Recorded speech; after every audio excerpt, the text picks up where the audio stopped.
Hello बच्चों।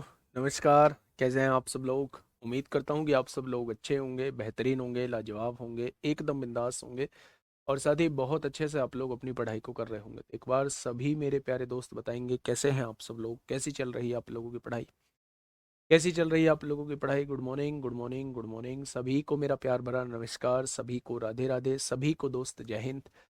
तो एक बार सभी मेरे प्यारे दोस्त बताएंगे। प्रवेश कुमार, दिनेश ढिल्लन, अंतिश मीना, रोबिन सैनी, श्रुति रॉय, मोनू, नितिका चौधरी, नरेश योगी, आंचल सिंह, वसीम अकरम, जीत कुमार, बिट्टू यादव, राहुल खोड़ा, अंशिका, गौतम, सुषमा, चलिए, सुरेश कुमार, राहुल सैनी, सूर्यांशी, फिरोज खान, कल्पना, टिंकू कुमार, सभी का स्वागत है भाई आपके अपने प्यारे से परिवार रोजगार विदंकित में, मेरे प्यारे दोस्त।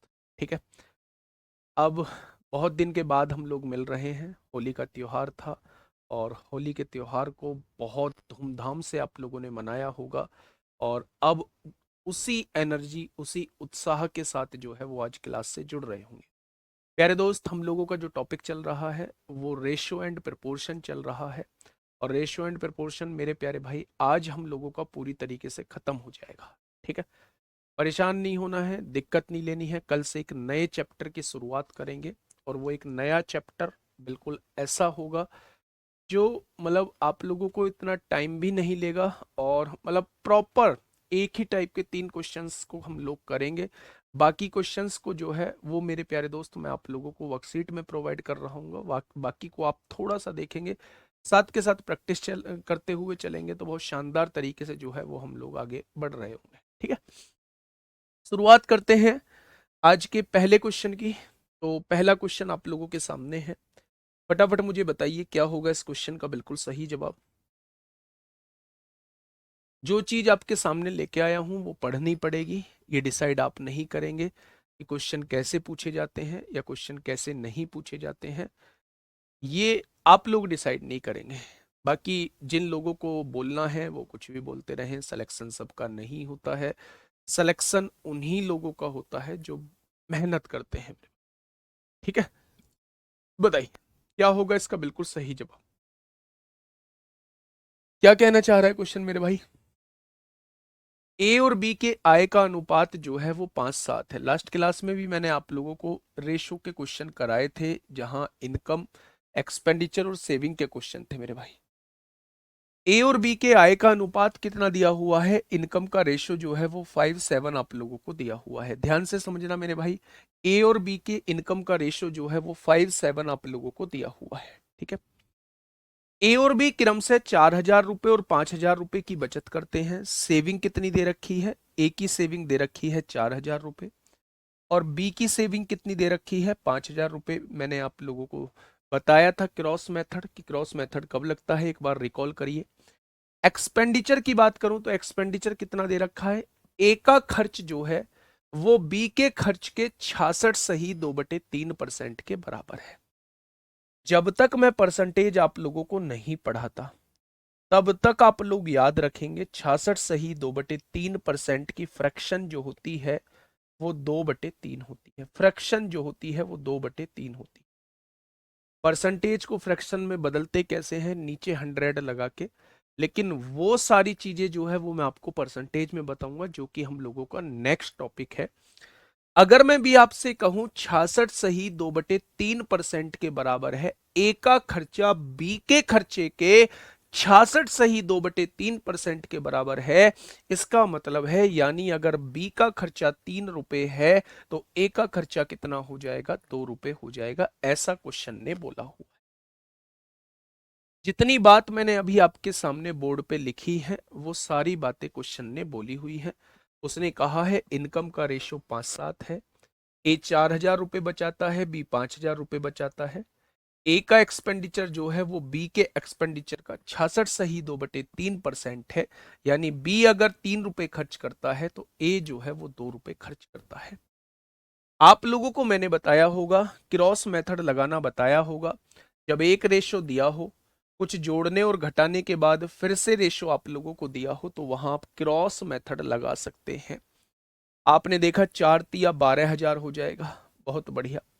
उसमें से हम ज्यादा वाले में से कम वाला घटाते हैं, 5 दूनी 10,000 हो जाएगा। आपने ये घटा दिया, ठीक वैसे ही क्रॉस मल्टीप्लाई ऊपर करिए। 5 दूनी 10 होगा, 7 दूनी 14 होगा। 14 में से 10 को घटाएंगे तो मेरे प्यारे दोस्त यहाँ क्या बचेगा, 4 बचेगा। 12,000 में से 10,000 जाएंगे तो कितना बचेगा, 2,000 बचेगा। यानी एक की वैल्यू कितनी आने वाली है, तो एक की वैल्यू 500 आने वाली है। ए की वैल्यू कितनी आने वाली है, ए की वैल्यू 500 आने वाली है। क्वेश्चन ने कहा है ए और बी की कुल आय क्या है, यानी वो दोनों की मिला के आय पूछना चाह रहा है। यानी वो 5 और 7 12 पार्ट की वैल्यू आपसे पूछना चाह रहा है। वो 5 और 7 12 पार्ट की वैल्यू पूछना चाह रहा है। अगर एक बराबर 500 तो 12 बराबर कितना हो जाएगा, 12 बराबर, अच्छा 4,000 है, 5,000 है, तो 4 तिया 12,000 हो जाएगा। 12,000 में से 5 दूनी 10,000 हो जाएगा। 12,000 में से 10,000 दो, चार, चार पंजे 20, 500 आएगा। 500 की गुणा 12 में करेंगे। ए और बी की कुल आय पूछना चाह रहा है। 3 है, कहाँ 3 है, 5 तिया 15, अच्छा 7 दूनी 14, मेरे भाई ये 3 है। देखिए ये हमने थोड़ी सी गलती कर दी है, 5 तिया 15 हो जाएगा और 7 दूनी 14 हो जाएगा। 15 में से 14 जाएगा, एक बचेगा। एक बराबर कितना आएगा, 12,000 में से 10,000 जाएगा तो 2,000 बचेगा। एक बराबर, एक बराबर 2,000 है, तो उसने इन दोनों का योग पूछा है आप लोगों से। इन दोनों का योग पूछा है, यानी वो 12 पार्ट की वैल्यू आपसे पूछना चाह रहा है। तो आंसर कितना हो जाएगा, 24 है।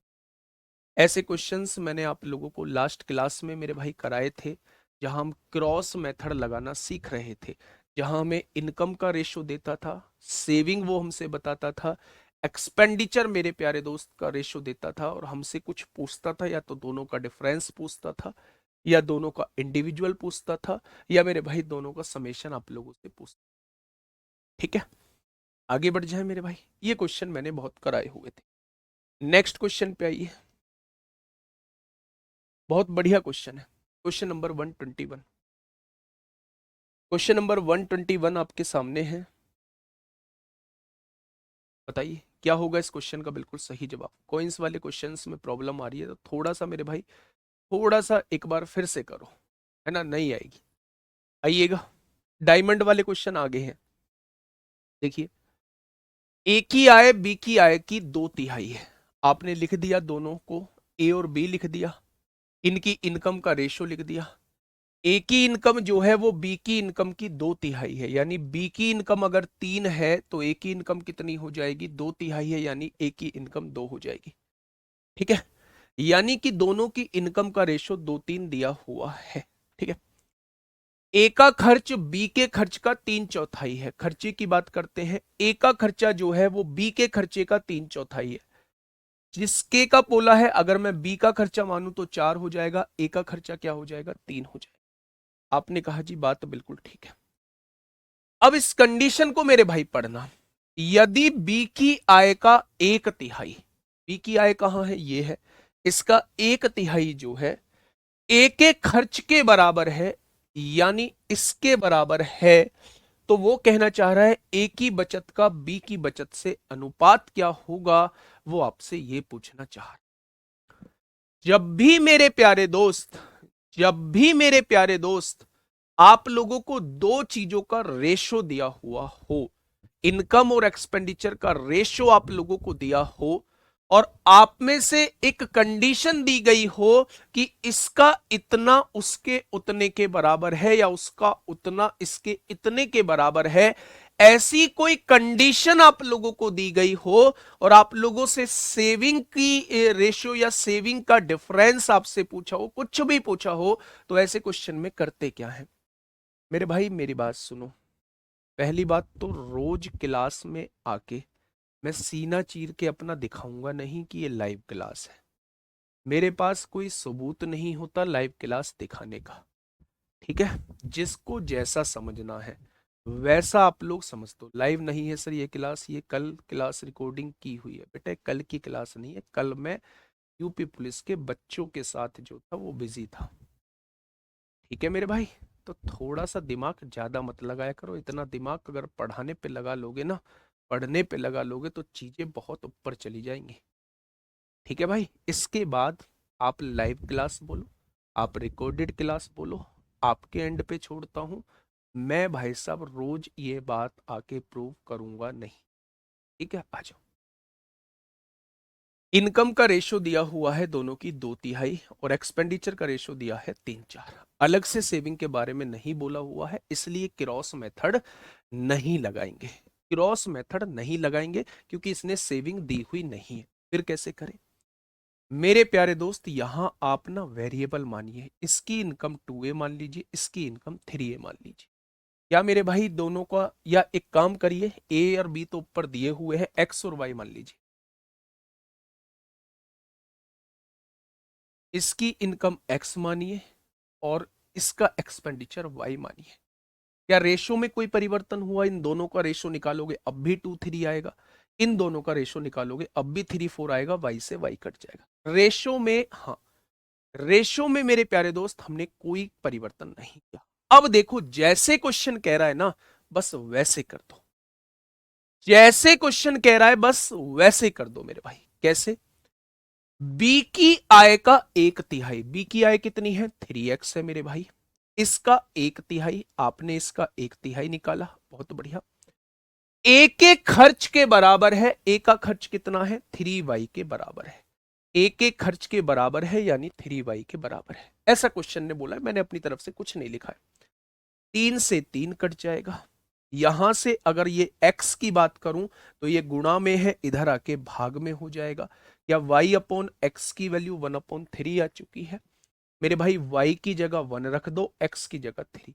जब y की जगह 1 रखेंगे तो ये 3 हो जाएगा, y की जगह 1 रखेंगे ये 4 हो जाएगा, x की जगह 3 रखेंगे तो 2 या 6 हो जाएगा, x की जगह 3 रखेंगे तो ये 9 हो जाएगा।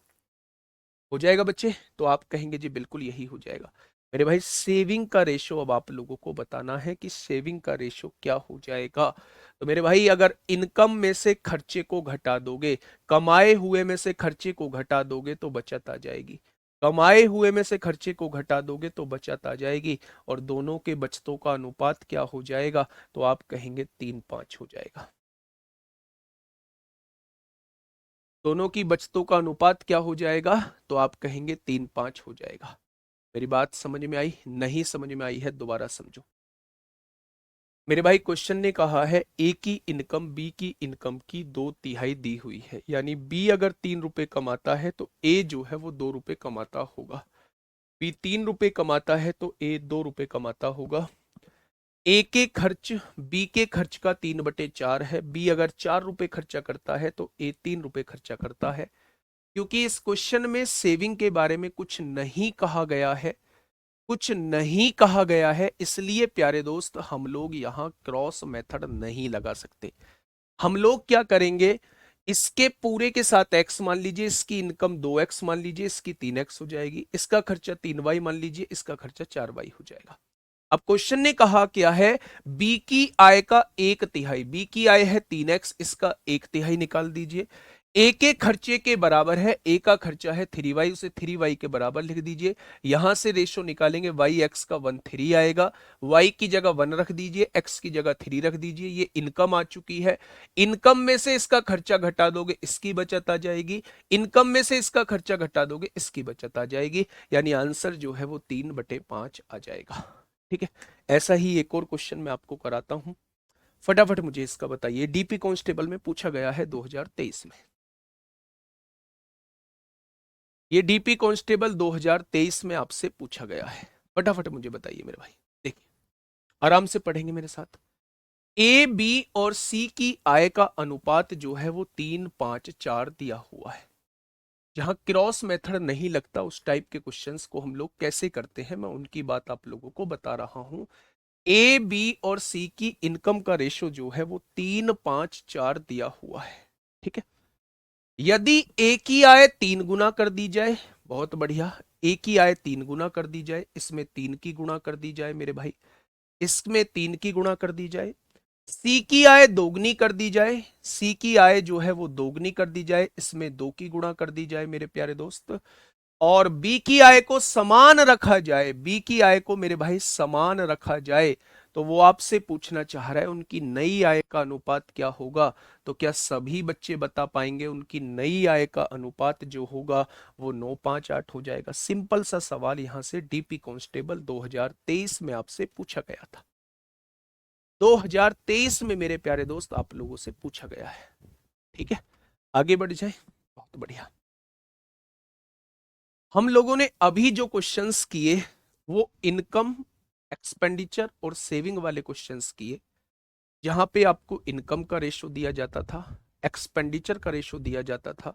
अगर सेविंग भी दी हुई है तो वहां हम क्रॉस मेथड लगा रहे होते थे। लेकिन मेरे प्यारे दोस्त अगर आपको इनकम, हाँ ऊपर करना,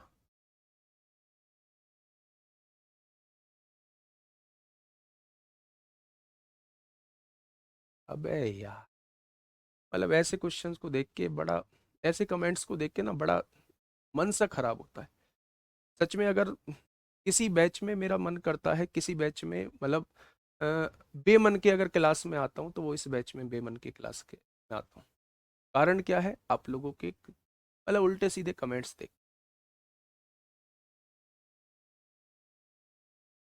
कर रट्टा मार के पढ़ाते हो। ये सब कौन सा रट्टा था? उसने दुगने 3 गुना बोला, मैंने 3 गुना कर दिया। उसने सेम रखने को बोला, मैंने सेम रख दिया। उसने दुगने को बोला, मैंने दुगना कर दिया। अब इसमें रट्टा कहाँ है? इसमें क्या दिक्कत थी? जो उसने बोला है वो मैंने किया है।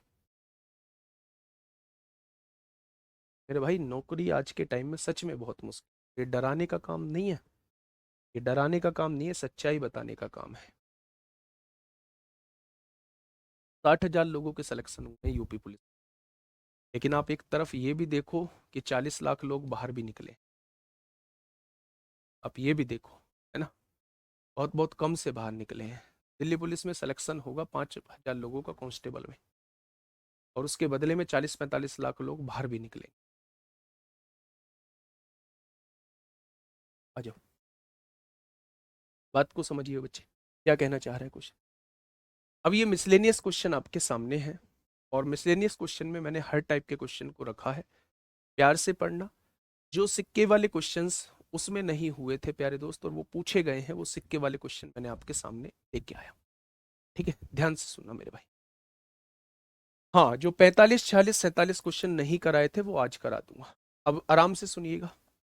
120 रुपए का भुगतान जो है वो 10 रुपए, 5 रुपए और 2 रुपए के सिक्कों से किया जाता है। यानी 10 रुपए के सिक्के दिए जाते हैं, 5 रुपए के सिक्के दिए जाते हैं और 2 रुपए के सिक्के दिए जाते हैं। और इन सिक्कों को मिला के टोटल कितने रुपए दिए जाते हैं? 120 रुपए दिए जाते हैं। इसके लिए कुल 25 सिक्कों का उपयोग किया जाता है। टोटल मिला के 25 सिक्के दिए जाने हैं। ये जो 3 तरीके के सिक्के हैं, टोटल कितने दिए जाने हैं? 25 सिक्के के रूप में दिए जाने हैं। निम्नलिखित में से कौन सी संख्या भुगतान में उपयोग किए गए 10 रुपए के सिक्कों की संख्या है? वो कह रहा है ये जो 4 ऑप्शन आपके सामने दिए ना, इनमें से कौन से 10 रुपए के सिक्के हो सकते हैं? कौन से 10 रुपए के सिक्के हो सकते हैं, वो आप लोगों से ये पूछना चाह रहा है। अब थोड़ा सा ध्यान से सुनना। मुझे नहीं पता, मुझे नहीं पता ये कितने सिक्के हैं। मैंने मान लिया ये एक्स सिक्के हैं। मुझे नहीं पता ये कितने सिक्के हैं वाई सिक्के हैं, और मुझे नहीं पता ये कितने सिक्के हैं जेड सिक्के हैं। यानी कि मेरे भाई मैंने टोटल सिक्के मेरे पास कितने हो गए? एक्स सिक्के ये है, वाई सिक्के ये है, जेड सिक्के ये है। यानी मेरे पास टोटल सिक्कों की संख्या कितनी हो चुकी है? इतनी। और उसने टोटल सिक्कों की संख्या कितनी दी हुई है? टोटल सिक्कों की संख्या उसने 25 दी हुई है। ठीक है, अब आप मुझे ये बताइए, अगर 10 रुपए के एक्स सिक्के हैं तो क्या यहां टोटल रुपए जो है वो 10x हो जाएंगे? अगर मेरे भाई 5 रुपए के वाई सिक्के हैं तो क्या यहां टोटल रुपए जो हो जाएंगे वो 5y हो जाएंगे? और अगर 2 रुपए के जेड सिक्के हैं तो क्या टोटल सिक्के जो है वो 2z रुपए हो जाएंगे? क्या ये बात समझ में आई? तो आप कहेंगे जी बिल्कुल आ गई है। यानी मेरे प्यारे दोस्त, अगर मैं आपसे पूछूं कि टोटल मेरे पास कितने रुपए बैठ रहे हैं तो आप कहेंगे इतने रुपए बैठ रहे हैं। और उसने टोटल कितने रुपए दिए हैं? आपने कहा जी उसने टोटल 120 रुपए दिए। जब मेरे प्यारे दोस्त आपके पास 3 वेरिएबल हो, 3 वेरिएबल एक्स वाई और जेड, तो उन्हें सॉल्व करने के लिए मेरे पास 3 ही इक्वेशन होनी चाहिए। लेकिन यहां इक्वेशन 2 है, तो यहां हिट एंड ट्रायल मेथड से क्वेश्चन को सॉल्व करेंगे। एक्स वाई जेड की जगह एक नहीं मान सकते। क्यों मानोगे एक? अगर उसने बराबर बोला होता तो मैं जरूर एक एक एक मानता, लेकिन उसने कुछ कहा ही नहीं है तो हमें अलग अलग अलग ही मानने पड़ेंगे। अब मेरे प्यारे दोस्त, इसमें अगर मैं टू की मल्टीप्लाई कर दूं, क्यों कर रहा हूं टू की मल्टीप्लाई, क्योंकि इसमें से मैं जेड को हटा रहा हूं, जेड आराम से बराबर हो जाएगा। टू की मल्टीप्लाई करी 2x हो गया, टू की मल्टीप्लाई करी 2y हो गया, और टू की मल्टीप्लाई करी 2z हो गया, और टू की मल्टीप्लाई करी 50 हो गया। घटा दिए मैंने ऊपर वाली इक्वेशन में से नीचे वाली इक्वेशन, कट जाएगा। 5 में से 2 जाएगा 3y बचेगा, 10 में से 2 जाएगा 8x बचेगा, और 120 में से 50 जाएगा 70 बचेगा। अब मेरे प्यारे दोस्त, इससे आगे आप क्वेश्चन को सॉल्व नहीं कर सकते। अब क्वेश्चन क्या कहना चाह रहा है, क्वेश्चन ने कहा है इन चारों ऑप्शन में से 10 रुपए के सिक्कों की संख्या क्या है, यानी वो आपसे x की वैल्यू पूछना चाह रहा है। x की, क्या ये सारे के सारे ऑप्शन x के दिए हुए हैं, रखना स्टार्ट करिए। x की वैल्यू 8 रखेंगे, 8 अट्टे 64, 70 में से 64 जाएगा तो कितना बचेगा 6, और 6 को 3 से डिवाइड करेंगे 2 आएगा, यानी 8 पॉसिबल है, 8 पॉसिबल है। मैंने कहा 6 रखो, x की वैल्यू 8 छिंग 48, 70 में से 48 जाएगा 22 बचेगा, और 22 3 से डिवाइड नहीं होता, और सिक्के की संख्या जो है वो डेसिमल के रूप में नहीं आएगी, इसलिए x की वैल्यू 6 पॉसिबल नहीं है। आपने कहा x की वैल्यू 10 रखिए, 10 अट्ठे 80, 70 में से 80 जाएगा -10 बचेगा, सिक्कों की संख्या कभी भी माइनस में नहीं हो सकती। ठीक है, अगर मैं यहां से कहूं x की वैल्यू 4 रखिए, 8 चौक 32, 70 में से 32 जाएगा तो कितना बचेगा 32 और 8 40, 38 बचेगा, 38 3 से डिवाइड नहीं होता, ये भी वैल्यू नहीं हो सकती। हमेशा वो एक ही ऑप्शन देगा, क्योंकि मेरे भाई 3 इक्वेशन होनी चाहिए थे इनकी वैल्यू निकालने के लिए। अगर आप इन्हें सॉल्व करना चाहते हो तो इसका एकमात्र तरीका है बाई ऑप्शन, क्योंकि उसने बोला है कि निम्नलिखित में से कौन सी संख्या, यानी इन चारों में से कौन सी संख्या है जो x की वैल्यू हो सकती है, जो 10 रुपए के सिक्कों की संख्या हो सकती है, x की वैल्यू कौन सी हो सकती है, तो आपको ऑप्शन के हिसाब से चलना पड़ेगा। ये अभी 2022 में सीजीएल के प्री में पूछा गया है, और सीजीएल का प्री जो है वो कोई मतलब आपके एग्जाम के सामने कुछ नहीं है, दिल्ली पुलिस कांस्टेबल का उससे हार्ड आता है। इसलिए मैं आपके सामने लेके आया हूं कि कभी कभी ऐसे क्वेश्चन दे देता है, परेशान मत होना उन क्वेश्चन। मैं दोबारा बताता हूं, ध्यान देना मेरे भाई। एक बैग में 10 रुपए के, 5 रुपए के और 2 रुपए के सिक्के हैं, और उन सिक्कों की वैल्यू दे रखी है 120 रुपए। टोटल सिक्कों की संख्या दे रखी है 25 सिक्के हैं। मुझे नहीं पता कितने कितने सिक्के किसके हैं। मैंने मान लिया x सिक्के इसके हैं, y सिक्के इसके हैं, z सिक्के इसके हैं। अगर मैं आपसे पूछूं टोटल सिक्कों की संख्या कितनी हो जाएगी, तो आप कहेंगे टोटल सिक्कों की संख्या 25 दी हुई है। मैं आपसे पूछूं टोटल रुपये, 10 रुपए के x सिक्के हैं, टोटल 10x रुपए, 5 रुपए के y सिक्के हैं, टोटल 5y रुपए, 2 रुपए के z सिक्के हैं, टोटल 2z रुपए। तो मेरे पास टोटल रुपए इतने बैठ रहे हैं, तीनों को जोड़ दूंगा, उसने दिए हैं 120 रुपए बैठते हैं। मैंने इस इक्वेशन में 2 की मल्टीप्लाई कर दी, जिससे z की वैल्यू सेम हो जाए और कट जाए। 2 की मल्टीप्लाई करी 2x हो गया, 2 की मल्टीप्लाई करी 2y हो गया, 2 की मल्टीप्लाई करी 2z हो गया, 2 की मल्टीप्लाई करी 50, घटा दिया। 10 में से 2 गया 8 बचा, 5 में से 2 गया 3 बचा, ये इसमें से गया घट गया, 120 में से 50 गया 70 बचा। अब उसने 10 रुपए के सिक्कों की संख्या पूछी है। अगर मैं 8 रखता हूं, 10 रुपए के सिक्कों की संख्या, यानी वो x की वैल्यू पूछना चाह रहा है, यानी ये सारी वैल्यू x की दी हुई है। 8 अट्ठे 64, 70 में से 64 जाएगा 6 बचेगा, 3 गुणा में है भाग में आएगा, क्या पूरा पूरा नंबर आ रहा है, यानी y की वैल्यू 2 हो सकती है, x की वैल्यू 8 हो सकती है। बहुत बढ़िया। लेकिन जब आप x की जगह 6 रखते हैं, 8 छिंग 48, 70 में से 48 जाएगा 22 बचेगा, और 22 को 3 से डिवाइड करेंगे, डिवाइड नहीं होगा। ऐसा एक भी ऑप्शन नहीं होगा जो पूरी पूरी वैल्यू दे, यानी कि ना तो b हो सकता है, ना c हो सकता है, ना d हो सकता है मेरे भाई। ठीक है बेटा, 2 की मल्टीप्लाई जस्ट इसलिए की है जिससे कि ये जेड बराबर हो जाए, और कम से कम एक वैल्यू तो खत्म हो, कम से कम एक वैल्यू तो खत्म हो। आप चाहें तो y की वैल्यू को भी बराबर कर सकते हैं। ठीक है, एक ऐसा ही क्वेश्चन ये है, आप मुझे इसका जवाब दीजिए प्लीज, रिक्वेस्ट है आप लोगों से, रिक्वेस्ट है, जल्दी से बताइए।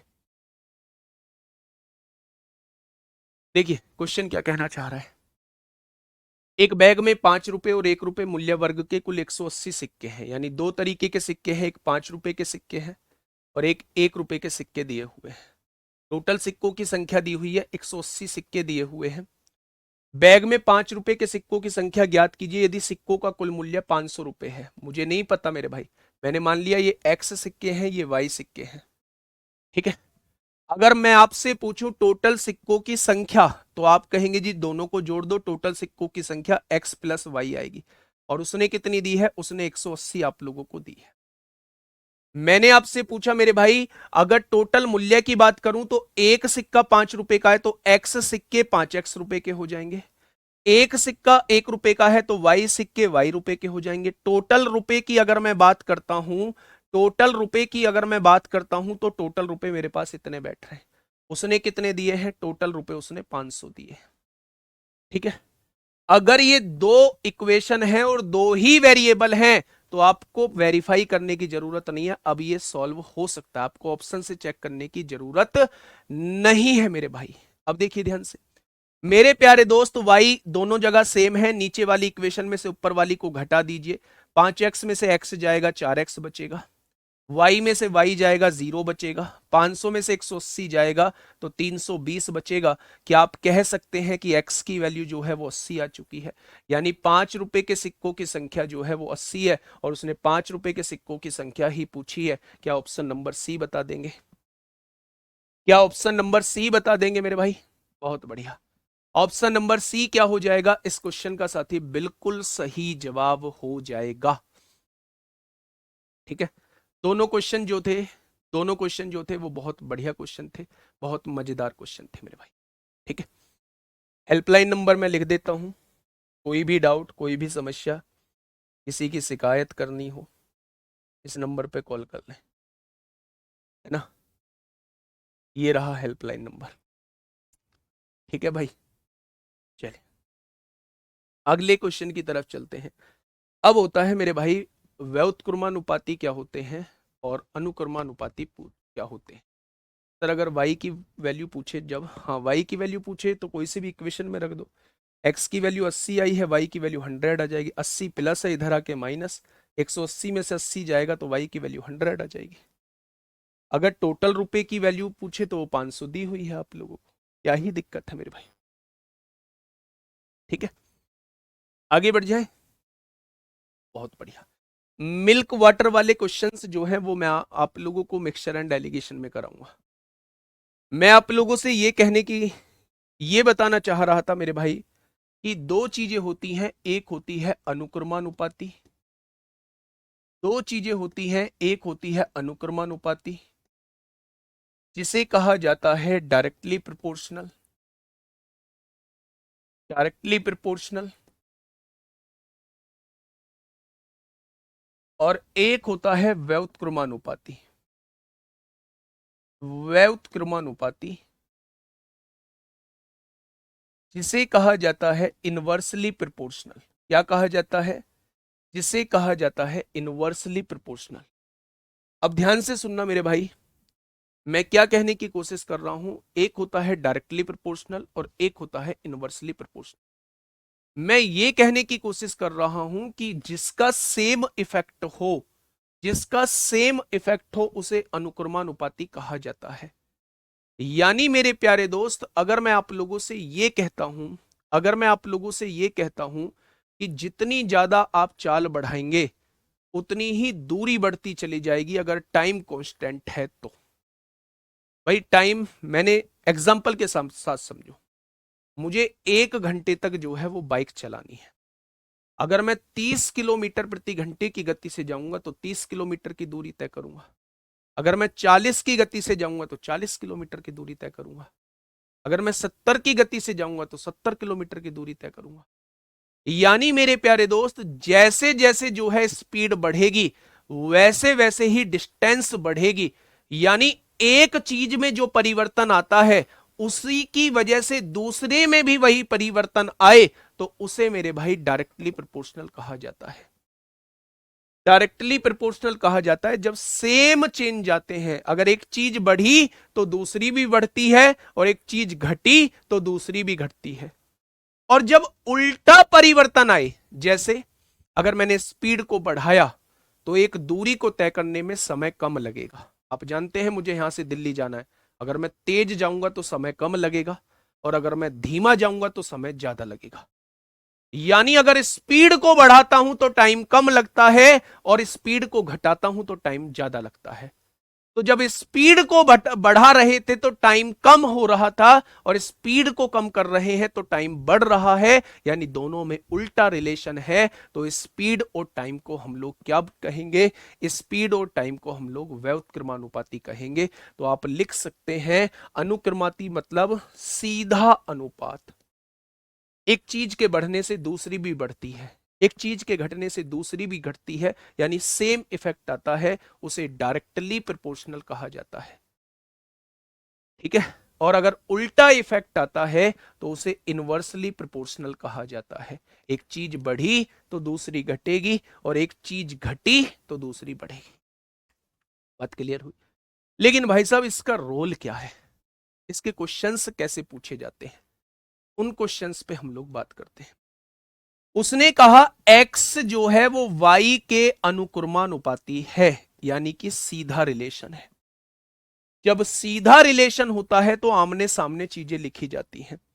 जैसे अगर उसने कहा कि मेरे भाई स्पीड जो है वो डायरेक्टली प्रोपोर्शनल है डिस्टेंस के, यानी कि जैसे जैसे स्पीड बढ़ेगी वैसे वैसे डिस्टेंस बढ़ेगी, जैसे जैसे स्पीड घटेगी वैसे वैसे डिस्टेंस घटेगी। तो ये रिलेशन कैसा हो गया? ये रिलेशन जो हो गया वो डायरेक्टली प्रोपोर्शनल का हो गया। लेकिन अगर इनवर्सली प्रोपोर्शनल है, मैं कहूं स्पीड बढ़ने से टाइम घटता है, तो मेरे भाई इनवर्सली में चीजें नीचे लिखी जाती हैं। एस और टी में अगर उल्टा लिखना है तो इसे ऊपर लिखना होगा, इसे नीचे लिखना होगा। इन दोनों में कैसा रिलेशन आ जाएगा? इनवर्सली का रिलेशन आ जाएगा। सामने सामने चीजें लिखी हुई है तो डायरेक्टली का रिलेशन होता है, सामने सामने चीजें लिखी हुई है तो डायरेक्टली का रिलेशन होता है, और उल्टी चीजें लिखी हुई है तो इनवर्सली का रिलेशन होता है, यानी कि व्युत्क्रमानुपाती का रिलेशन होता है। ठीक है भाई, मेरी बात समझ में आई? जब डायरेक्टली प्रोपोर्शनल होते हैं तो जो स्पीड का रेशो होता है, अगर स्पीड का रेशो s1/s2 है तो डिस्टेंस का रेशो भी d1/d2 रहेगा, यानी यहां 1/2 है तो यहां भी 1/2 ही रहेगा। अगर एस और टी में बात करूं कि स्पीड का रेशो s1/s2 है, इनवर्सली है तो उल्टा हो जाएगा, यहां t2 ऊपर हो जाएगा, t1 नीचे पहुंच जाएगा। यहां उल्टा रिलेशन है तो ये चीजें उल्टी लिख देते हैं। ये मेरी बात समझ में आ रही है? इस s1/s2 इधर है तो उधर t2/t1 रहेगा। टाइम और स्पीड में उल्टा रिलेशन होता है, इसलिए मेरे भाई ये उल्टी चीजें लिखी गई हैं। इनमें सीधा रिलेशन होता है, इसलिए चीजें सीधी लिखी गई हैं मेरे भाई। क्या ये चीज समझ में आई? तो आपने कहा जी ये चीज समझ में आई है, ये चीज समझ में आई है मेरे प्यारे दोस्त। मैं क्वेश्चन की तरफ आप लोगों को लेके चल रहा हूं, वहां से सारी पिक्चर क्लियर हो जाएगी। ध्यान से मेरी बात को समझ।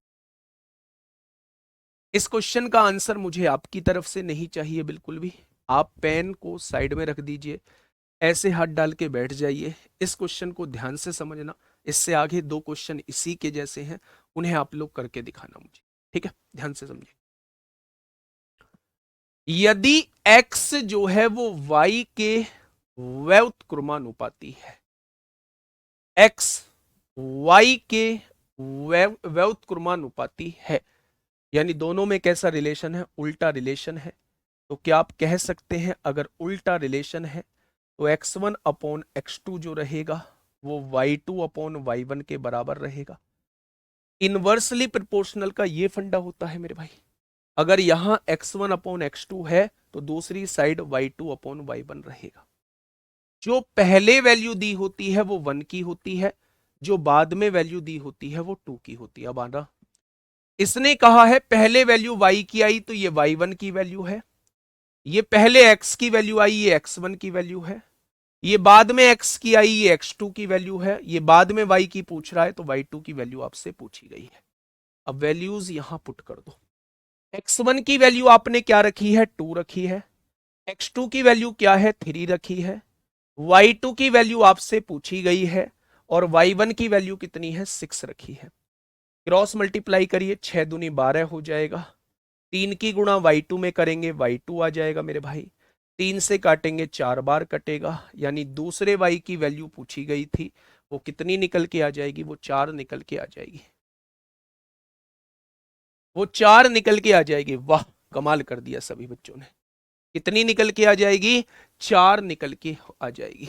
ठीक है मेरे भाई। अगर अगर मैं आप लोगों से कहता हूं डायरेक्टली प्रोपोर्शनल है तो बेटा सामने चीजें लिखी जाएंगी, 1 के सामने 1 वाली और 2 के सामने 2 वाली। डायरेक्टली प्रोपोर्शनल है। लेकिन अगर इनवर्सली प्रोपोर्शनल है तो उल्टी, 1 के सामने 2 वाली, 2 के सामने 1 वाली। ठीक है, चीजें समझ में आई? एक बार थम्स अप करिए कि चीजें समझ में आ गई हैं। थोड़ा बहुत समझ में नहीं आया है, अगले क्वेश्चन में समझ में आ जाएगा। एक बार थम्स अप करिएगा कि चीजें समझ में आ गई हैं।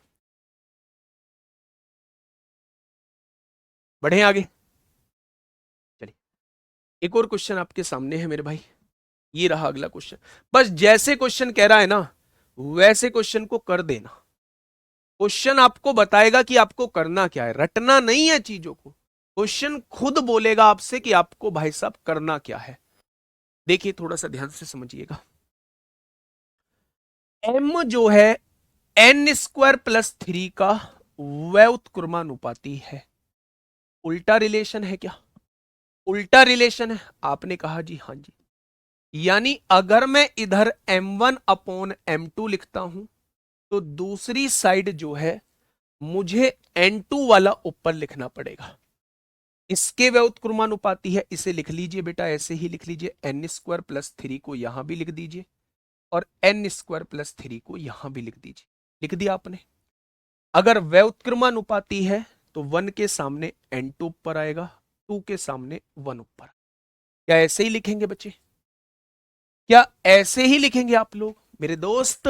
अगर ये दोनों इनवर्सली प्रोपोर्शनल हैं, ये दोनों व्युत्क्रमानुपाती हैं बच्चे, तो इसका मतलब m1 अपॉन m2 जो होगा वो n2 का स्क्वायर प्लस 3 अपॉन n1 का स्क्वायर प्लस 3 के बराबर होगा। जिसके इनवर्सली प्रोपोर्शनल दे रखा है उसको दोनों जगह लिख लीजिए। एन स्क्वायर प्लस 3 ऊपर भी लिख दिया, नीचे भी लिख दीजिए। अगर व्युत्क्रमानुपाती है तो 1 के सामने 2 लिखा जाएगा, 2 के सामने 1 लिखा जाएगा, क्योंकि उल्टा रिलेशन है। क्या ये चीज समझ में आई? आपने कहा बहुत अच्छे से आगे। अब ध्यान से सुनना। ये पहला n दिया है इसलिए ये पहला n1 है। ये पहला m दिया है, ये पहला m1 है। ये दूसरा n दिया है इसलिए ये n2 है। दूसरा m आपसे पूछा है इसलिए m2 की वैल्यू वो आपसे पूछना चाहता है मेरे भाई। क्वेश्चन ना हो आपसे, पॉसिबल है? नहीं जी नहीं। m1 की वैल्यू कितनी है? आपने कहा 3 है। m2 की वैल्यू कितनी है? आपने कहा जी पूछी है।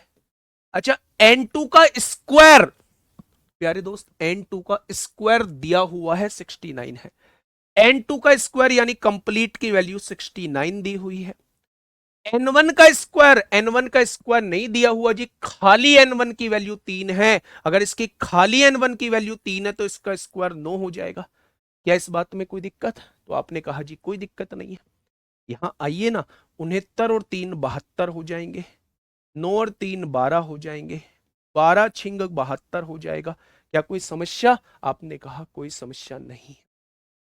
क्रॉस मल्टीप्लाई करिए, ये हो जाएगा 6m2 और ये हो जाएगा 3 एकम 3 हो जाएगा मेरे प्यारे भाई। 6 गुणा में है, इधर आके भाग में आएगा। क्या m2 की वैल्यू 1/2 हो जाएगी? क्या m2 की वैल्यू 1/2 हो जाएगी? ठीक है, नहीं उसे प्रोपोर्शन लेके मत करो भाई, कांस्टेंट लेके मत करो, उलझ जाओगे। क्यों ही कांस्टेंट लेना? मेरी बात समझ में आई? इससे अगला जो है वो एक और बेहतरीन क्वेश्चन है, इसी के जैसा है। पहले आप मेरी पूरी बात समझो। मैं, अगर आपको इस लाइन का मतलब समझ में आ गया ना मेरे भाई, किसी भी क्वेश्चन में आप मार नहीं खाओगे। मेरे प्यारे दोस्त, दो चीज आपके सामने दी हुई है, इन दोनों में व्युत्क्रमानुपाती का रिलेशन है। पहले आप इसका रेशियो लिख लो m1 अपॉन m2 का। दोनों जगह इसको एज इट इज लिख दो, N square plus 3, N square plus 3 लिख दिया। अगर उल्टा रिलेशन है तो अगर इधर 1/2 है तो इधर 2/1 आएगा। डायरेक्टली रिलेशन होता अनुक्रमानुपाती का रिलेशन होता तो यहां 1 2 है तो यहां भी 1 2 आता। ठीक है, बहुत बढ़िया, बहुत शानदार।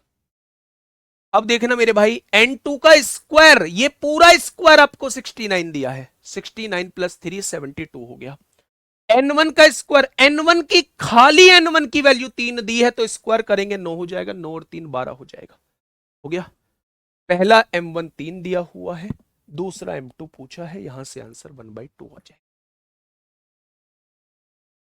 ठीक है, बहुत बढ़िया, बहुत शानदार। एक क्वेश्चन आपके हवाले करूंगा, ये बिल्कुल ऐसा ही है, बताइए। नहीं होगा कोई दिक्कत नहीं, आज खत्म नहीं होगा कल खत्म हो जाएगा, भगाऊंगा नहीं, भगाऊंगा नहीं, छोड़ूंगा नहीं कुछ भी, ये गारंटी है। बताइए, आराम से क्वेश्चन को पढ़िए, ऐसा थोड़ी है सिलेबस कंप्लीट करने के चक्कर में फॉर्मेलिटी पूरी कर दो। पहले बोल के आता हूं कि सिलेबस कराऊंगा, अपने मन से कराऊंगा, बस उसमें टाइम की बाउंडेशन मत लगाना, पर ऐसा कराऊंगा कि लोग भूलेंगे नहीं। एन स्क्वायर की जगह 3 दोनों जगह क्यों लिखा? एन स्क्वायर की जगह 3 दोनों जगह क्यों लिखा? ना बेटा ना, ना, ये बेटा दिया हुआ है, एन स्क्वायर प्लस 3 दिया हुआ है, एन स्क्वायर प्लस 3 यहाँ भी, n1 प्लस 3 यहाँ भी। अगर यहाँ 5 दिया होता तो हम दोनों जगह 5 लिख रहे होते, 7 दिया होता तो यहाँ दोनों जगह 7 लिख रहे होते। ठीक है।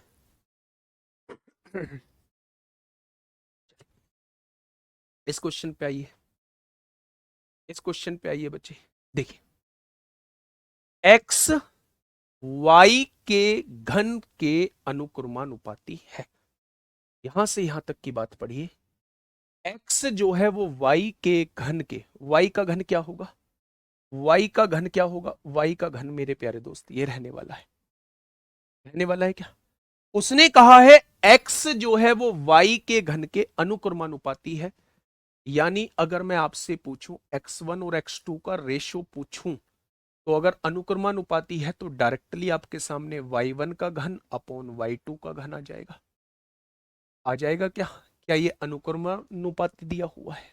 ध्यान से समझिए ना बच्चे, आप इतनी बात तो समझ गए कि डायरेक्टली प्रोपोर्शनल है, अगर x और y डायरेक्टली प्रोपोर्शनल है तो डायरेक्टली प्रोपोर्शनल यानी अनुक्रमानुपाती ये होता है।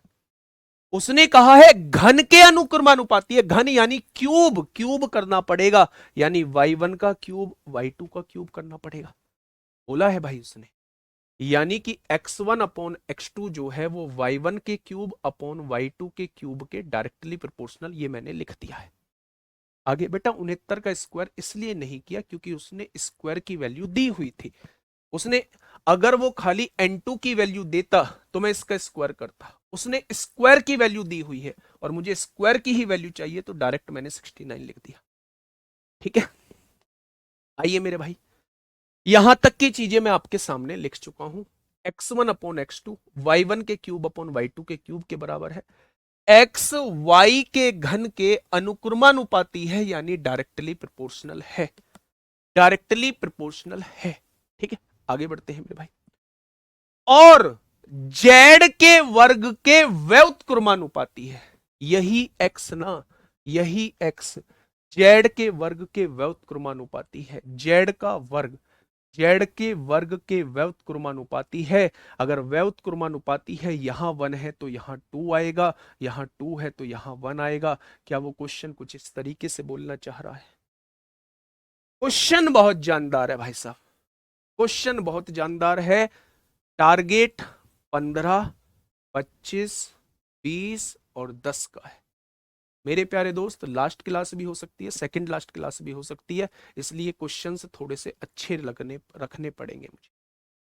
पहले उसने कहा कि x जो है वो y के घन के अनुक्रमानुपाती है, यानी y का घन करेंगे, यहां 1 है यहां भी 1 लिखेंगे, यहां 2 है यहां भी 2 लिखेंगे, और z के वर्ग के व्युत्क्रमानुपाती है बच्चे, व्युत्क्रमानुपाती है तो इसका मतलब जेड का वर्ग लिखेंगे दोनों जगह, यहां 1 है तो यहां 2 लिखेंगे, यहां 2 है तो यहां 1 लिखेंगे। मुझे नहीं लगता कि अब आपको इसमें कोई दिक्कत आई होगी। देखिएगा मेरे भाई, सारी चीजों को पढ़ना पड़ेगा, छोड़ना कुछ भी नहीं पड़ेगा, सारी चीजों को पढ़ना पड़ेगा, फिर मैं देखूं भाई कैसे क्वेश्चन बचे। क्वेश्चन बच जाएगा।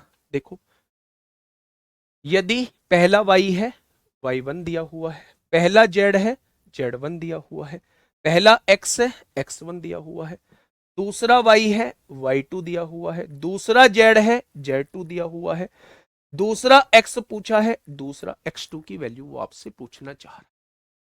क्वेश्चन की वैल्यू रखते चले जाओ। x1 कितना दिया हुआ है भाई साहब? 1/36। x1 की जगह 1/36 लिख दो। x2 हमें निकालना है, x2 ऐसे का ऐसे ही लिख दो। इधर आइए, y1 कितना दिया हुआ है? 2। 2 का क्यूब करेंगे 8 आएगा। y2 कितना दिया हुआ है? 3। 3 का क्यूब करेंगे 27 आएगा। z2 कितना दिया हुआ है? 5। 5 का स्क्वायर करेंगे 25 आएगा। और z1 कितना दिया हुआ है? 3। 3 का स्क्वायर करेंगे 9 आएगा। क्या कोई दिक्कत? आप कहेंगे कोई दिक्कत नहीं है। 36 इधर गुणा में, भाग में है, इधर आके मेरे प्यारे दोस्त गुणा में हो जाएगा। क्या हो जाएगा? तो आपने कहा जी बिल्कुल हो जाएगा। अब देखना मेरे प्यारे दोस्त, समझ क्या कुछ चीजें कर सकती हैं? बिल्कुल। 9 चौक 36, 9 तिया 27 हो सकता है। और कुछ कर सकता है? नहीं जी। ये 1/x2 इधर बचेगा, 25 अट्ठे 200 चौक 800 हो जाएगा, और 9 तिया 27 हो जाएगा। हो जाएगा बच्चे?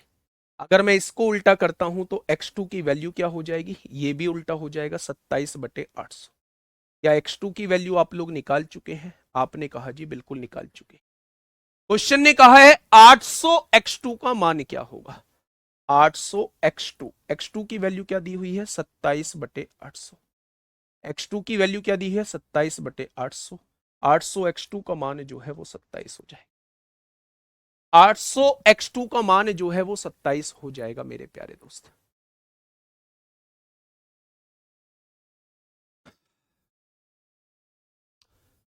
पढ़िएगा भाई साहब, मूर्ख बनाने के लिए बहुत सारे लोग, आसान आसान क्वेश्चन कराने के लिए बहुत सारे क्वेश्चन लोग होंगे।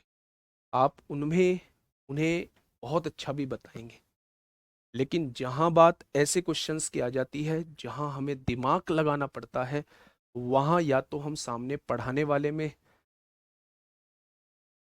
ओ भाई ऐसे क्वेश्चन नहीं आते सर, डीपी में मत कराओ, आपको दूंगा ऐसा ही। इसमें क्वेश्चंस पे डला हुआ नहीं है, ऐसे क्वेश्चन ही दिल्ली पुलिस कांस्टेबल में पूछा गया, अनुक्रमानुपाती और व्युत्क्रमानुपाती का, कांस्टेबल में। ठीक है, प्लीज अगर आप लोगों को ऐसा लगता है तो आज की क्लास आप लोग छोड़ सकते हैं, जिन्हें ऐसा लगता है। पर क्लास में डिसिप्लिन मेंटेन करना पड़ेगा, है ना। हर चीज को बर्दाश्त कर सकता हूँ, मेहनत कितनी भी कर सकता हूँ, लेकिन मेरे भाई इन चीजों को नहीं कि ऐसा आता है या नहीं। अगर ऐसा आता है, ऐसा नहीं आता ये आपको पता है, तो फिर तो बैच की आवश्यकता ही नहीं थी। ठीक है, मेरी बात समझ में आई? सर जी ये उल्टा क्यों किया? बेटा x2 की वैल्यू निकाल दो, मत करो उल्टा, मत करो उल्टा, नहीं करना है। x2 की गुणा 800 में करी, 800 x2 हो गया। 27 की गुणा 1 में करी, 27 हो गया। ये गुणा में 800 है, इधर आके भाग में 800, ऐसे कर दो। लेकिन अगर उल्टा होने से इधर x2 हो रहा है तो इधर क्या हो जाएगा? 27/800। ठीक है, आगे बढ़ जाएं भाई। चलो, बाकी लोग मैं समझ रहा हूं कि कुछ परसेंट तो ऐसे डिफाल्टर आएंगे ही। अब आते हैं मेरे भाई, अब आते हैं कंटिन्यू प्रोपोर्शन क्या होता है। आज मैंने 3 क्वेश्चन आप लोगों को कराए अनुक्रमानुपाती के। 3 क्वेश्चन मैं आपको घर के लिए दे दूंगा, 3 क्वेश्चन आपको घर के लिए दे दूंगा। आज जो मैं आप लोगों को वर्कशीट देने वाला हूँ ना, उस वर्कशीट को थोड़ा सा अच्छे से कर लेना। आज मैं आप लोगों को मेरे भाई इनकम एक्सपेंडिचर सेविंग वाले क्वेश्चंस भी दूंगा। ठीक है, और आज आप लोगों को अनुक्रमानुपाती और व्युत्क्रमानुपाती के भी दूंगा। अगर अनुक्रमानुपाती कहता है तो डायरेक्टली रिलेशन होता है। x1 ऊपर लिखा जाएगा तो इधर y1 लिखा जाएगा, x2 नीचे लिखा जाएगा तो उधर y2 नीचे। अगर दोनों में इनवर्सली प्रोपोर्शनल का रिलेशन होता है तो उल्टा लिखे जाएगा। अगर इधर x1 लिख रहे हैं तो उधर y2 लिखेंगे, और इधर x2 लिख रहे हैं तो उधर y1 लिखेंगे। ठीक है, हाँ।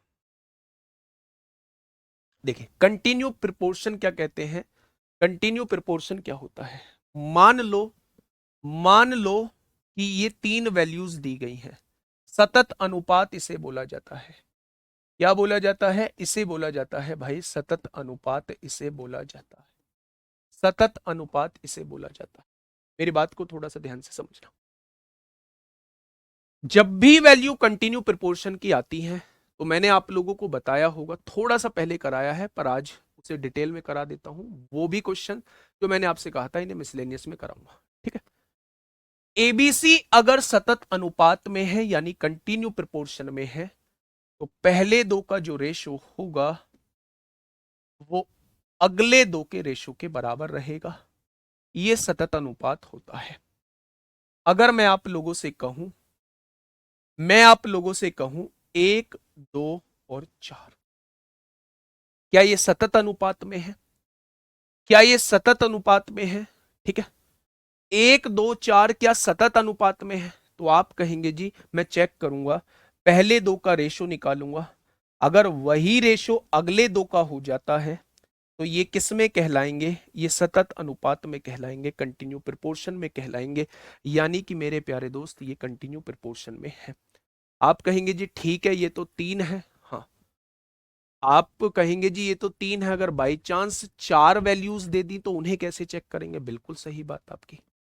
ये 4 वैल्यूज आपको दे दी और मैंने आपसे पूछा क्या ये कंटिन्यू प्रोपोर्शन में है? क्या ये कंटिन्यू प्रोपोर्शन में है? क्या ये सतत अनुपात में है? तो आप क्या चेक करोगे? पहले दो का जो रेशो रहेगा, पहले दो का जो रेशो रहेगा वो अगले दो के रेशो के बराबर रहेगा और वो अगले दो के रेशो के बराबर रहेगा। जैसे मैं आप लोगों को दे देता हूं 1, 3, यहां 9 आ जाएगा और यहां 27 आ जाएगा। अगर मैं आप लोगों से कहूं क्या ये सतत अनुपात में है तो आपने कहा जी पहले दो का जो रेशो रहेगा, पहले दो का जो रेशो रहेगा वो अगले दो के रेशो के बराबर आना चाहिए, वो अगले दोनों के रेशो के बराबर आना चाहिए। अगर ऐसा आ रहा है तो मेरे भाई ये सतत अनुपात में होंगे, ये सतत अनुपात में होंगे। क्या ये वैल्यूज आपके समझ में आई? तो आपने कहा हाँ। 125 में कुछ मिस है, देख लो सर। 125, 125 में क्या मिस है? ठीक है, क्या मिस है? एक्स वाई के व्युत्क्रमानुपाती है, X is inversely proportional to Y. हाँ ठीक है। And X to Y and X बराबर 2 व्हेन वाई बराबर 6। ठीक है, एक्स बराबर 2 है, वाई बराबर, then what will be the value of Y when X बराबर 3। ठीक है, इसमें क्या मिसिंग है? इसमें क्या मिसिंग है मेरे भाई? क्या ये वैल्यूज समझ में आई? मैंने आपसे ये कहा, मैंने आपसे ये कहा, मैंने यहां लिख दिया 5, 15, 45, 60। मैंने आपसे पूछा ये क्या ये कंटिन्यू प्रोपोर्शन में है?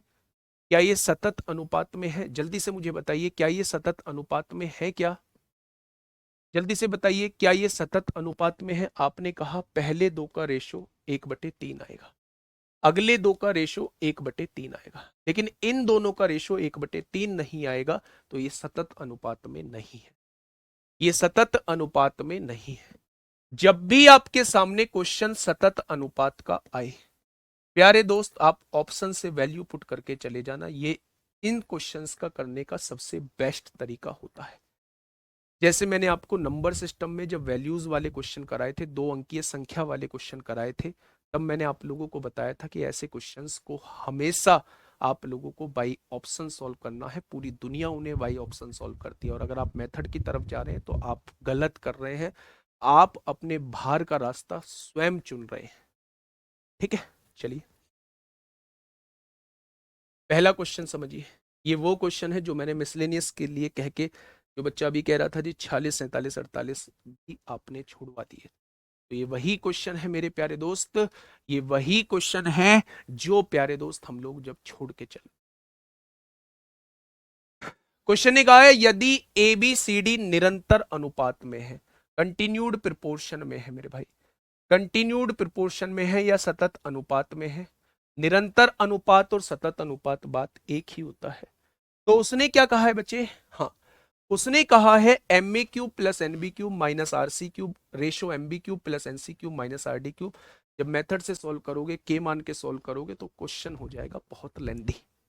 और ऐसे क्वेश्चंस का तरीका मेरे भाई पेपर में ऐसे नहीं किया जा सकता। अभी मैं आपको एक चीज बता के आया हूं, अभी मैं आपको एक चीज बता के आया हूं कि मेरे प्यारे दोस्त, जब भी, हाँ पॉलिटी अभी खत्म हो जाएगी, उसके बाद मैं क्लास थोड़ी सी बड़ी कर दूं, 1.5 घंटे क्लास कर दूं, ठीक है। उधर एनटीपीसी मेरा खत्म हो जाएगा, 1.5 घंटे क्लास कर दूंगा, अभी पढ़ लो कुछ टाइम। अगर ये चारों समान सतत अनुपात या निरंतर अनुपात में है, तो जो मन करे वो वैल्यू मान लो आप लोग। कैसे? अगर ये चारों निरंतर अनुपात में है या फिर ये कंटिन्यूड प्रोपोर्शन में है, तो क्या आप इन वैल्यूज को ये नहीं मान सकते? इन दोनों का रेशो 1:2 है, तो इन दोनों का रेशो भी 1:2 होना चाहिए। 2 और 4 का रेशो भी 1:2 है, इन दोनों का भी रेशो 1:2 होना चाहिए। क्या इन वैल्यूज को ये मान सकते हो? चेक करो। पहली 2 का रेशो 1/2, अगली 2 का रेशो 1/2, अगली 2 का रेशो 1/2। क्या इन्हीं वैल्यूज को मानने से आएगा या कुछ भी वैल्यू मान ले? भाई कुछ भी मान लेना, बस कंटिन्यूड प्रोपोर्शन में होनी चाहिए। आप इसको 3-6 मान लेना, ये 6-12 लेना पड़ेगा, ये 12-24 लेना पड़ेगा, जो मन करे वो वैल्यू मान लेना, बस ये कंटिन्यूड प्रोपोर्शन में होनी चाहिए। वैल्यू रखते चले जाओ। ए की वैल्यू 1 रखो, यहां क्या बचेगा? एम बचेगा। बी की वैल्यू कितनी रखनी है? बी की वैल्यू 2, 2 का क्यूब 8n हो जाएगा। माइनस सी की वैल्यू कितनी रखनी है? 4 रखनी है। 4 का क्यूब कितना हो जाएगा? 64r हो जाएगा। 64r हो जाएगा मेरे भाई। आगे बढ़ते हैं।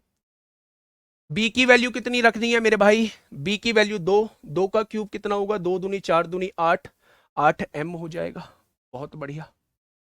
एन की वैल्यू कितनी रखनी? सी की वैल्यू कितनी रखनी है? 4 चौक 16 चौका 64n हो जाएगा। बहुत बढ़िया। माइनस डी की वैल्यू 8 अट्ठे 64 अट्ठे 512 आर हो जाएगा। आपने कहा जी बिल्कुल, ये वैल्यू रखने से यही आएगा। आप मुझे बताइए, क्या इनमें से ऊपर वाले को ऐसे का ऐसे ही लिख दीजिए, m plus 8n minus 64r। नीचे वाले से 8 कॉमन ले लीजिए, यहां क्या बचेगा? m बचेगा। यहां से 8 गया तो 8 अट्ठे 64, यहां 8n बचेगा, और यहां से 8 गया तो यहां 64r बचेगा। क्या इससे ये कट जाएगा? क्या ये सॉल्व होके 1/8 आ चुका है? क्या ये सॉल्व होके 1/8 आ चुका है? तो आप कहेंगे 1/8 तब आएगा, 1/8 तब आएगा जब a अपॉन डी आएगा। 1/8 तब आएगा जब a अपॉन डी आएगा। यानी आंसर क्या हो जाएगा? a अपॉन डी हो जाएगा। a अपॉन डी हो जाएगा, ऑप्शन नंबर बी। इससे बेस्ट तरीका हो ही नहीं सकता। इससे बेस्ट तरीका प्यारे दोस्त हो ही नहीं सकता। हम जी ऐसे हमारे दिमाग में नहीं आया तो भाई साहब फिर प्रैक्टिस नहीं की। जब बात कंटिन्यूड प्रोपोर्शन की आए तो हमेशा आज की बात लिख के रख लेना, लिख के रख लेना कि मेरे प्यारे दोस्त आपको ऐसे क्वेश्चंस को हमेशा ऑप्शन से करना है, वैल्यूज मान के करना। मेरी बात को समझिए, दोबारा समझिए मेरे भाई, दोबारा समझिए। बहुत क्वेश्चन आएंगे इसके बाद। मैंने आप लोगों से यह कहा कि एबीसीडी जो है वो निरंतर अनुपात में है। निरंतर का मतलब कंटिन्यूड प्रोपोर्शन। कोई भी वैल्यू मान लीजिए। आपने कहा मैं तो नहीं मान रहा 1 2 4 8, रेशो 1:2 है, रेशो 1:2 बनाइए, अगली वैल्यू का रेशो 1:2 बनाइए, ये चारों वैल्यूज से भी आंसर वही आएगा।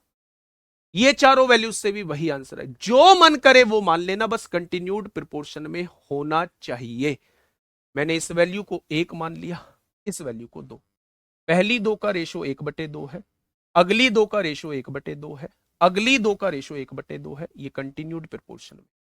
ए की जगह 1 पुट कर दो, बी की जगह 2, सी की जगह 4, डी की जगह 8। यहां आपका आंसर 1/8 आया था। 1/8 तब आएगा जब ए को डी से डिवाइड करेंगे। आगे बच्चे, ठीक है। बहुत बढ़िया, बहुत शानदार, बहुत लाजवाब। 1 3 9 27 लेकर करा दो, आप करना खुद, ना आए तो मुझे बताना। नेक्स्ट क्वेश्चन बताइए,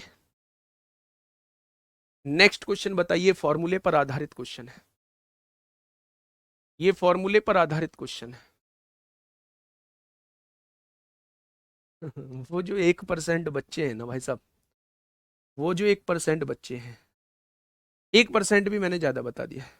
वो जो चुनिंदा 10-12 लोग हैं उन्हें हर चीज में समस्या है। आसान क्वेश्चन कराओ तो मुश्किल कब कराओगे, मुश्किल कराओ तो उनका कहना होता है जी पेपर में ऐसे नहीं आते हैं, धीरे कराते हैं तो बोर हो जाते हैं, तेज कराते हैं तो कुछ समझ नहीं आता, हमारे पैसे क्या फ्री के हैं। मतलब हर तरीके से वो अपने आप को जो है वो सेटिस्फाई नहीं कर पाते हैं, हर तरीके से। ऐसे लोग सिलेक्शन से बहुत, जो रियलिटी है, मैं कभी भी, ऐसा नहीं है कि मैं सामने से कुछ हो दिल के मतलब अंदर से कुछ हो। मैं इसलिए आप लोगों को समझाता हूँ क्योंकि आप गलत दिशा में जा रहे हैं, और वो सामने पढ़ाने वाला गुरु ही क्या गुरु जो सही दिशा में आपको ना करे, गलत दिशा में जाने वालों को ना रोके। इसलिए मैं बार बार आपको समझ, टाइम ज़्यादा नहीं लगेगा, समय पे चीज़ें होंगी। लेकिन मेरे भाई मैं ये कह रहा हूँ कि कंपटीशन इतना ज़्यादा है, इतना ज़्यादा कंपटीशन है कि थोड़ी सी चूक होते ही आप लोग कब बाहर हो जाएंगे पता नहीं चलेगा। और ये डरा नहीं रहा हूँ, ये मेहनत करने के लिए आपको उकसा रहा हूँ कि आप मेहनत करो प्यारे दोस्त। सिलेबस की जिम्मेदारी मेरी है, समझाने की जिम्मेदारी मेरी है, और बीच में चीजों को बिगाड़ने का काम तो मत करो। देखिए, यदि A cube plus B cube के समानुपाती A square minus B square है, A cube plus B cube के समानुपाती, समानुपाती का मतलब होता है directly proportional, A square minus B square है, तो A square minus A B plus B square किसके समानुपाती है? फॉर्मूला बता सकते हैं, पहले तो यहां से देखिए। अगर मेरे प्यारे दोस्त आप लोग इस प्रोपोर्शनल को हटाएंगे तो यहां एक कांस्टेंट लिखेंगे के, और मेरे भाई ये प्रोपोर्शनल हट जाएगा, हट जाएगा, बस फॉर्मूला लिख दीजिए। A cube plus B cube का फॉर्मूला ए प्लस बी होता है, A square minus A B plus B square होता है, और इधर क्या लिखा हुआ है के, A square minus B square का फॉर्मूला ए माइनस बी और ए प्लस बी होता है। आप यहां से देखेंगे इससे ये कट जाएगा। वो आपसे पूछना चाह रहा है A square minus A B plus B square किसके समानुपाती है, तो आप कह देंगे ए माइनस बी के समानुपाती। किसके समानुपाती है? ये जो है ए माइनस बी के समानुपाती। समानुपाती का मतलब इसके सामने कौन सी चीज लिखी हुई है, तो इसके सामने क्या लिखा हुआ है? ए माइनस बी लिखा हुआ है, इसके समानुपाती है। बात समझ में आई? तो आपने कह दिया बात समझ में आ गई। बताइए जल्दी से बताइए, फटाफट बताइए क्या होगा इस क्वेश्चन का बिल्कुल सही जवाब। एक्स, वाई और जेड 2, 3, 5 के समानुपाती है। समानुपाती का मतलब होता है, समानुपाती का मतलब होता है एक्स वाई और जेड ये समानुपाती हैं किसके? 2:3:5 के समानुपाती है मेरे भाई। अगर समानुपाती है तो x की वैल्यू को 2 पुट कर दो, y की वैल्यू को 3 पुट कर दो और z की वैल्यू को 5 पुट। ठीक है, उसने कहा एक्स वाई जेड का योग 100 दिया हुआ है। मेरे हिसाब से कितना है तीनों का योग? 5 और 3 8 और 2 10 दिया हुआ है। उसने कितना कहा है? 100 बोला है। क्या 1 की वैल्यू 10 आ जाएगी? अगर 1 की वैल्यू 10 आ चुकी है तो x की एग्जैक्ट वैल्यू 20 होगी, एक की वैल्यू 10 है तो 3 की वैल्यू 30 होगी, एक की वैल्यू 10 है तो 5 की वैल्यू 50 होगी।